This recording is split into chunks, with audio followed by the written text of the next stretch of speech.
The second bad thing is that they're somewhere else.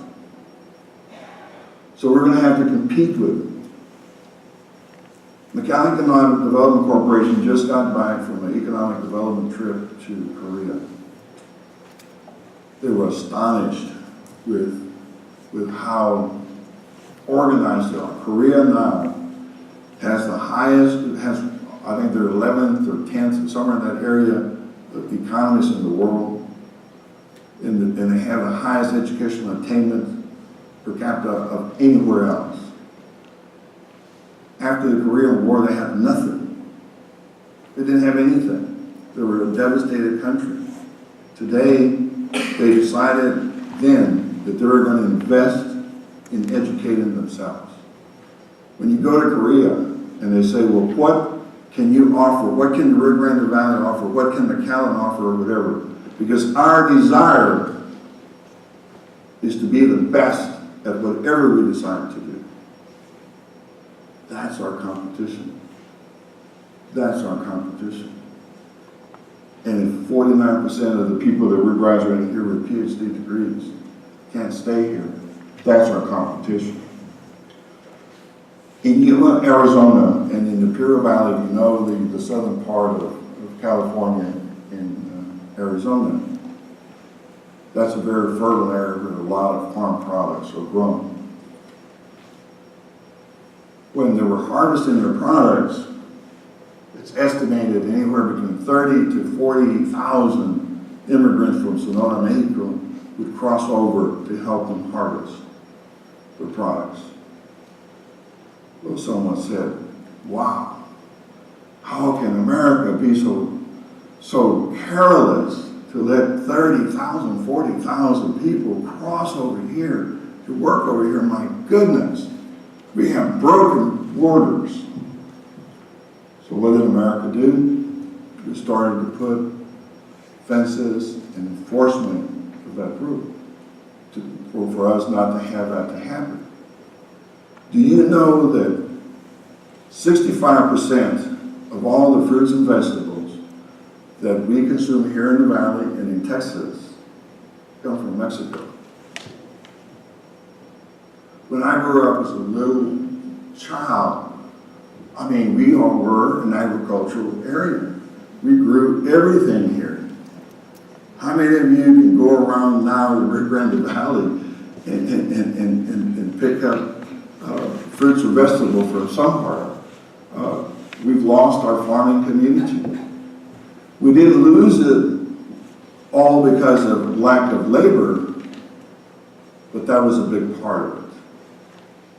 So if our American farmers and ranchers are struggling to keep their businesses in America in that industry, and it's estimated that there's 1.2 million farm workers in the United States, and 70% are undocumented.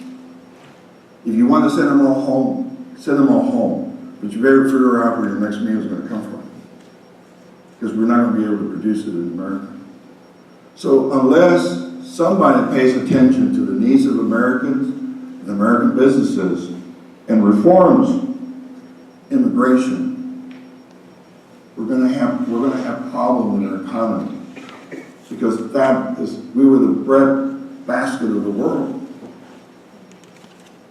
And it hurts for me to know that some of our farmers here in the Rio Grande Valley are now farming in Mexico.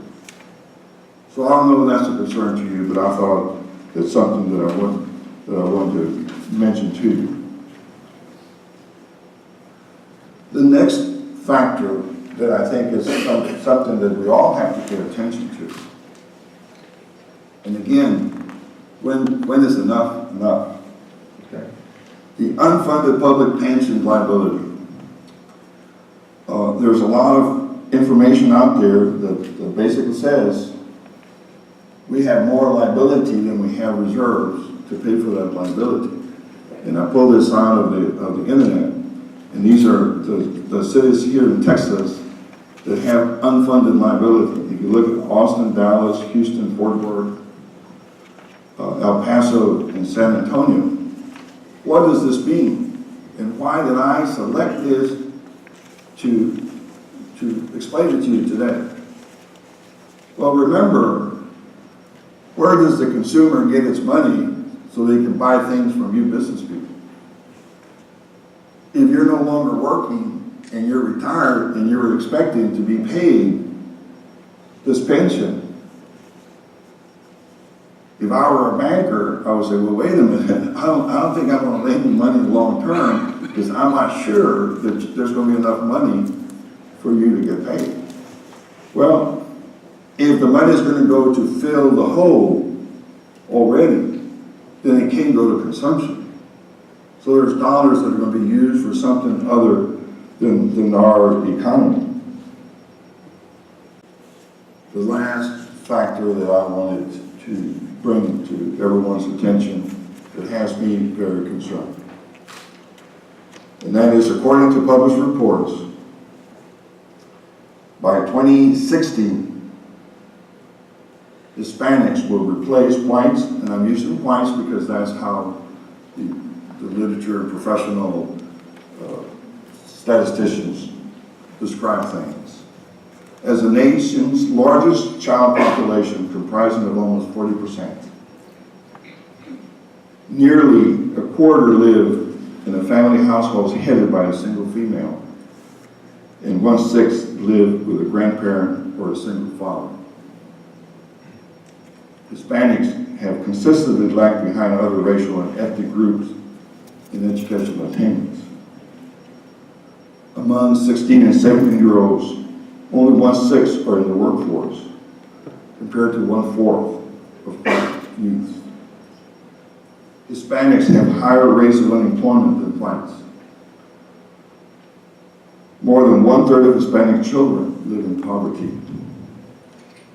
In Texas, population grew by 4,293,741, which was the 20.6% increase in population. Of that increase, 2.7 is rounded off to 2.8, or 65% of the increase in Texas over the last 10 years were Hispanic.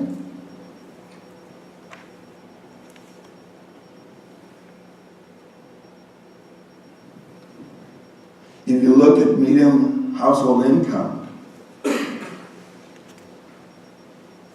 look at what happened between 1999 and 2009. Household income went down. Household income went down. It went down for the other groups also, but it went down for the Hispanic group.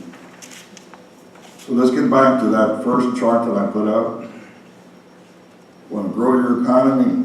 2 factors: number of consumers, household income.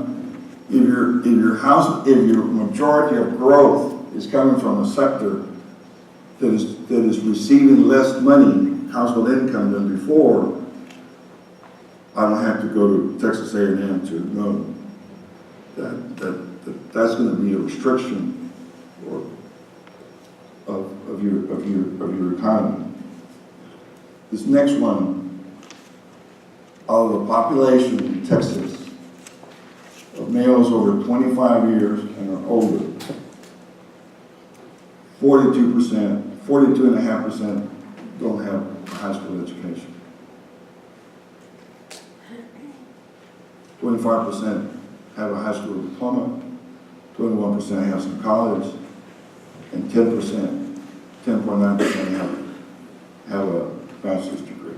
Total economically disadvantaged students in Texas, 65% are Hispanic. So if our fastest growing segment of our population is Hispanic, and we're having less income, and we're less educated,